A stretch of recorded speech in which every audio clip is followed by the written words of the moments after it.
The suitcase was heavier than she expected. When she gripped the handle, her knuckles whitened and she nearly stumbled backward. That brief flicker of surprise, breaking through her carefully practiced composure, made every hour I had spent preparing for this weekend feel worthwhile. "Oh, wow. Did you pack rocks in here?" she joked, forcing out a laugh. Her eyes flicked toward me, searching for a reaction. I only shrugged, keeping my face unreadable. "You got everything you need in there?" I asked, my voice deliberately calm. After all, it was supposed to be a special trip. She hesitated for half a second before offering a smile, the same rehearsed, empty smile she'd been wearing for months. "You're so thoughtful," she said, leaning in to kiss my cheek. Her lips were cold, distant. I watched her wheel the suitcase out the front door, its tiny wheels squeaking under the weight. Only when her car disappeared down the street did I finally exhale. Showtime. Her name was Amanda. We'd been married for 8 years, together for 10. For most of that time, I would have said we were happy, comfortable, even. We had routines, inside jokes, shared dreams. Or, at least I thought we did. That illusion shattered 3 months ago when I saw the first message. She had left her phone on the kitchen counter while she went upstairs to shower. I hadn't been snooping. The screen lit up on its own, and my eyes betrayed me. "I can't wait to see you this weekend. Miss you like crazy. Brent." Brent. I didn't know any Brent. No friends, no coworkers, no acquaintances by that name. My stomach dropped. But I didn't confront her, not yet. I'd lived long enough to know diving in blind only leads to disaster. I needed undeniable proof. In the weeks that followed, I became an actor in a play she didn't even know she was starring in. While she carried on thinking I was oblivious, I peeled back the layers of her lies one by one. I installed a keylogger on her laptop, tracked her emails and late-night chats. I followed her once when she claimed to be stuck at work, straight to an upscale downtown hotel. Predictable.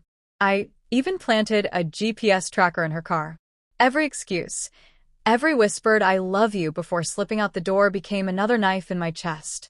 But I stayed silent. She thought she had control. She didn't realize she was the puppet, not the puppeteer, and I was cutting her strings thread by thread. When she announced a weekend trip with her girlfriends, I almost laughed. The lies were obvious now. Friends were suddenly busy. Vague plans changed too conveniently. And the faint trace of cologne I had found on her blouse the week before? Definitely not mine. "Hey, you deserve some time to unwind," I told her smoothly. "I've got projects around the house to keep me busy." She beamed. The audacity. She packed her best outfits, the ones I knew weren't meant for me. Meanwhile, I packed a suitcase too, not with clothes but with printed screenshots, emails, receipts, evidence sharp enough to shatter lives. Brent lived in a luxury condo across the city. I had scouted the building countless times. He was exactly what you'd expect.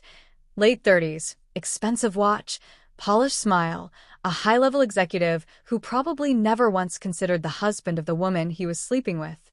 I waited down the street. Amanda's car was already there, parked crookedly in her rush. I gave them an hour to get comfortable. Then I approached.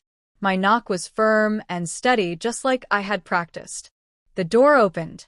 Brent stood there. His smile vanished the instant he saw me. "Can I help you?" he asked cautiously.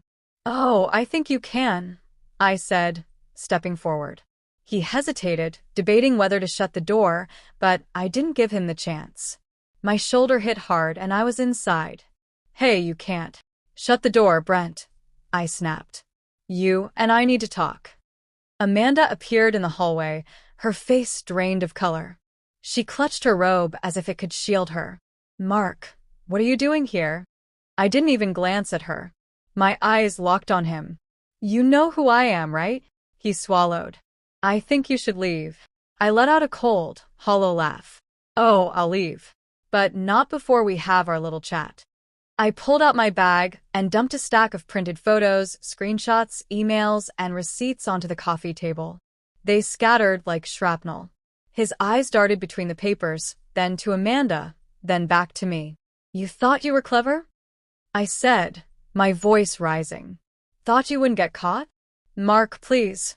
Amanda's voice trembled. Can we talk about this privately? Privately? I turned to her, rage simmering. Now you want privacy? You didn't seem to care about privacy when you were screwing him. She flinched, tears pooling, but I didn't care. Don't you dare cry, Amanda. You made your choices. Now you live with them. Brent looked like he wanted to sink into the floor. How does it feel, Brent? I asked, venom in my voice. Knowing your little game is over? Look, man, he stammered. I didn't mean. I'm not interested in your excuses. I cut him off sharply. But your wife might be. His face turned pale. What? Oh, yeah, I said, leaning in. I found her. Lovely woman. I'm sure she'll appreciate knowing who she really married. Mark, please, Amanda whispered desperately. Don't do this. I faced her, my voice quiet but deadly. You should have thought about that before.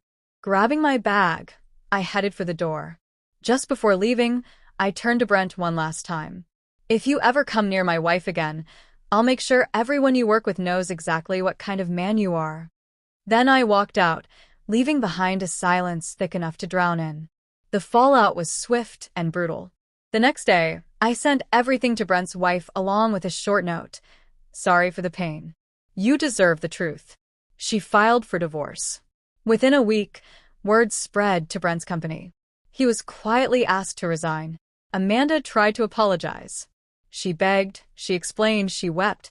I didn't care. The divorce papers were already signed. She left with nothing but the clothes she could carry. It wasn't easy. None of it was.